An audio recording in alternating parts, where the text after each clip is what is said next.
Hello बच्चों, let's read the question. Question है which one is more soluble in diethyl ether, anhydrous AlCl3 और hydrous AlCl3 explain in terms of bonding।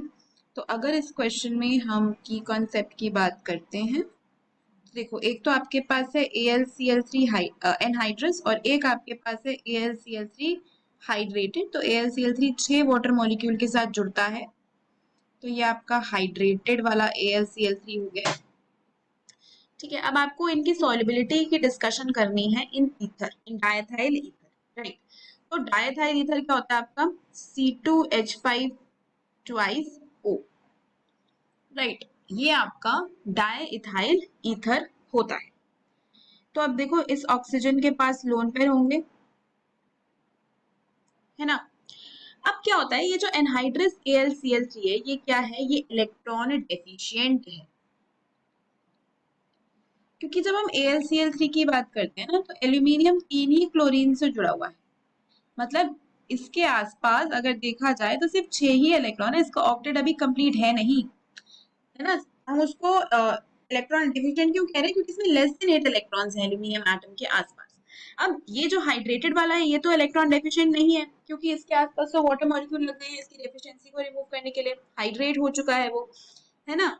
क्योंकि यहाँ पे water molecule already एक electron pair donate कर चुका है AlCl3 को,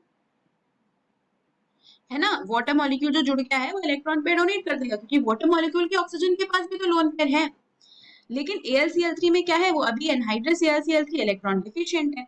तो वहां पे क्या होता है, आपका जो डायथाइल ईथर है वो क्या कर देता है, वो अपना डोनेट कर देता है electron pair, donate the electron pair in vacant p orbital of aluminium, है ना। एल्यूमिनियम के पास वेकेंट p ऑर्बिटल होता है। एल्यूमिनियम की इलेक्ट्रॉनिक कॉन्फ़िगरेशन क्या होती है, आउटर 3s2 3p 3p1। तो अगर आप ग्राउंड स्टेट में देखते हो इसको, तो ये आपका 3s है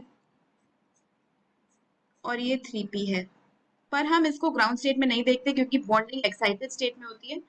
तो ये आपका 3s है, जिसका एक इलेक्ट्रॉन एक्साइट होके p में चला जाएगा।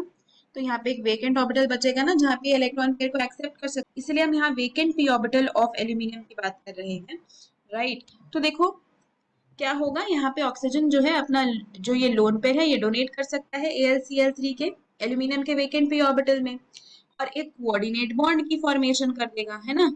जब जुड़ जाएगा तो एक कोऑर्डिनेट बॉन्ड की फॉर्मेशन कर देगा। इसको आप इस तरीके से रिप्रेजेंट कर सकते हो कि अगर आपका ये AlCl3 है, तो यहाँ पे अगर आपका ईथर जुड़ जाएगा तो वो इस तरीके से कोऑर्डिनेट बॉन्ड की फॉर्मेशन करके AlCl3 की डेफिशिएंसी को रिमूव कर देगा एंड बॉन्डिंग कर पाएगा, जिसकी वजह से ये क्या हो जाएगा, इसमें सॉल्यूबल हो जाएगा, है ना। तो सॉल्यूबल होके एल्यूमिनियम की जो डेफिशिएंसी है वो रिमूव हो जाएगी, जबकि हाइड्रेटेड वाले की डेफिशिएंसी तो ऑलरेडी रिमूव थी, वो तो वाटर के साथ जुड़ चुका था, अपनी डेफिशिएंसी रिमूव कर दी थी, तो वो ईथर में अब सॉल्युबल नहीं होगा। एनहाइड्रस वाला सॉल्युबल हो जाएगा, क्योंकि उसको एक ऐसा जरिया मिल जाएगा जिससे वो अपनी डेफिशिएंसी को रिमूव कर सके और सॉल्युबिलिटी बढ़ जाएगी। तो यही मेन कॉन्सेप्ट है इस क्वेश्चन का, यही आंसर है। Hope you understood it well, best of luck.